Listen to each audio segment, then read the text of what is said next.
On the YouTube side of things, shout out to Barely Legal, who did the first super chat of the day, saying, Phil, I just want to mention your reaction to your own Down the Rabbit Hole was factually true and not subject to opinion. I disagree, because here's the thing. My reaction to my own Down the Rabbit Hole video is true to the extent that I remember it from my own perspective. Okay? And whenever you are listening to a testimonial, or you're listening to someone tell a story that they're involved in, all right, you have to understand that.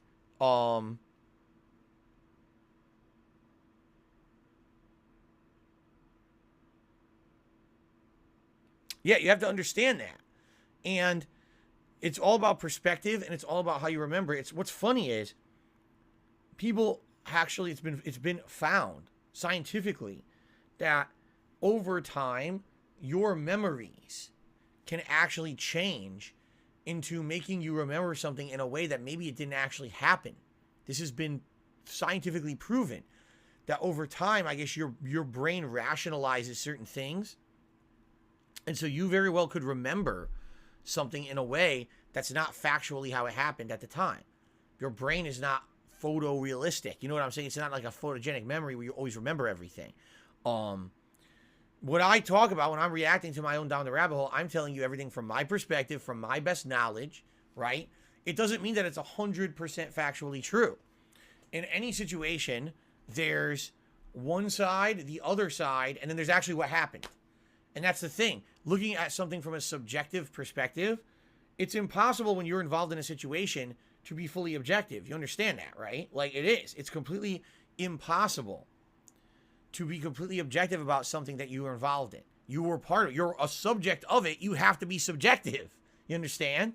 So I just want you to understand that. Like, please understand that when you watch anything, any documentary, anyone reacting to something, anyone, you know, they're always got to take it with a grain of salt and understand that's their perspective, that's their take, that's how they saw it as maybe it was going down. It doesn't necessarily mean it was 100% factually, objectively what happened or true. Okay? All I can do is give you my own take on these situations. In the case of the Down the Rabbit Hole video, there was a lot of missing information or misinformation.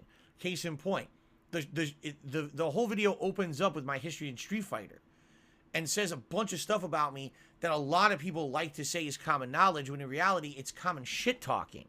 Back in the day, people hated me in the Street Fighter community because I was an outspoken dude and I was a shit talker. So they would say these things that weren't true.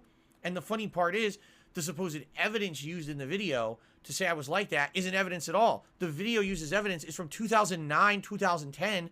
That's after my days as a competitive Street Fighter player. It doesn't even make sense using something as an example that's much later on than when I was in the competitive community. So, that's what I mean. That's just one example, okay? Where when you have a bunch of things that are commonly just said on the internet about someone, sometimes it just becomes a groupthink mentality where they just believe it's true when it's not. And then oh, well, look, here's the justification. Oh, well, everyone's seen the evidence. It must be true. That wasn't even evidence. It wasn't even the same thing that was happening. It was a completely different time period, you know? So, that being said, that's really where I feel me reacting to a video like Down the Rabbit Hole, or maybe this John and Howard video, is going to come into play, is because I can call out those inconsistencies and fully explain them so that everyone gets a full perspective on what's actually going on. I'm not saying that everything that I say is 100% factually true. I'll be honest with you, with this John and Howard video coming up, all I can tell you is what I remember. I mean, we're talking about stuff that happened 10 or more years ago. I don't necessarily remember it all. My brain didn't necessarily think that every moment that I spent with those guys would have to be completely documented, because 10 years later I was going to be doing a video on this stuff, you know. You see? So, that being said, you know, just understand that. I appreciate what you're saying, Barely Legal. You're basically trying to stick up for me and be like, listen, when Phil's reacting, this stuff is true. To the best of my knowledge, yes. I'm not going out of my way to fib and lie and spin truths. I'm trying to tell you what I remember. It doesn't necessarily mean that it's 100% factually true. Absolutely, I'm sure there's people who could go out there and say, well, I remember something differently. And if that's the case, that's fine, you know. But all I can do is tell you from my remembrance and my perspective, okay?